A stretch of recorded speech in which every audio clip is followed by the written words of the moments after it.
there is going to start a process, I believe it starts tonight, where the Democrats are going to, I want to say that they're going to attempt to pass a voting rights bill, but that doesn't seem to be really what they're attempting to do.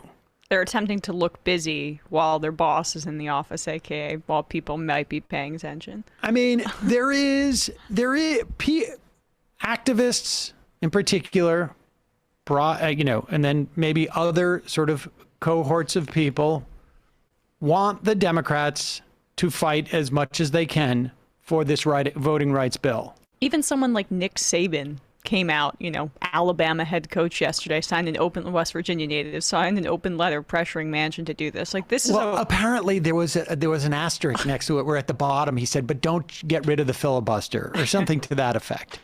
And so Schumer really doesn't have, in many respects, most of these mistakes have already been made months and months and months ago. And they've been made by Chuck Schumer. They've been made by Joe Biden. They've been made by Nancy Pelosi. And to a certain extent, if you get on a highway and you head in the wrong direction for 6 hours, and then you're supposed to be where you're supposed to be in a half an hour, you look around, there's not much you can do. And that's sort of where we are at this point. Chuck Schumer is going to call for cloture. The Republicans will filibuster. He will then attempt to change the filibuster rules specifically for voting rights and change a rule to make it a talking filibuster. He does not have to change the rule. There is no real rule about the filibuster not being a talking filibuster. That was a practice instituted, I think it was back in the 70s, just because the Senate leader didn't want to waste time. And it was suspended by Robert Byrd at one point, of all people. I think it was in 1988. I believe it was over a voting law as well.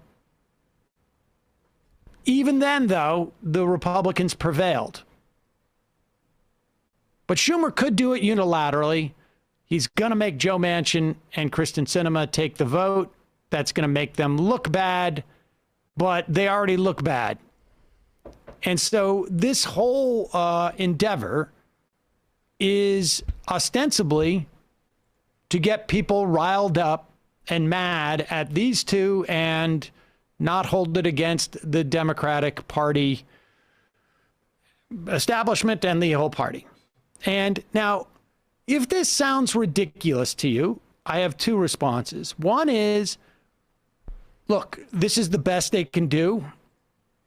Maybe it will have some political value.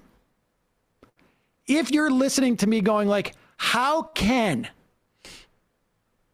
the loss of a vote on this have any political value, even though it's going to be 50 Democrats, almost the entire party, voting for it, and they lose? How can, Sam, you think that there is going to be some type of like massive wave of pressure on the Republicans or on Joe Manchin and Kyrsten Sinema because of this one vote, despite how much attention it's getting in the media? I say to you, you now understand why taking a losing vote on Medicare for all that was going to get crushed 300 to 100 was a waste of time. There may be some value in this. It's important to some people to have it be done so that there's at least a show that you're willing to alienate Joe Manchin and Kyrsten Sinema.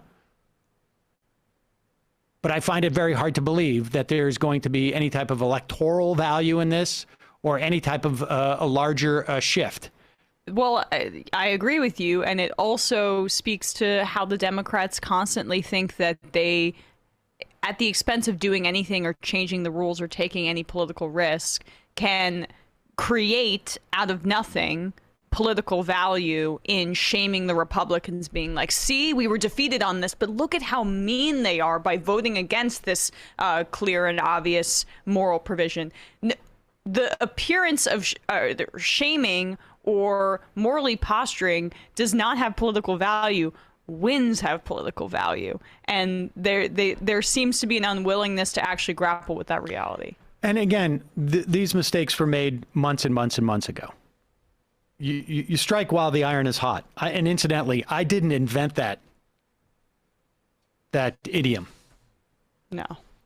You strike while the iron is hot, I think is basically, it was invented by blacksmiths. Yeah. So that's not my idea.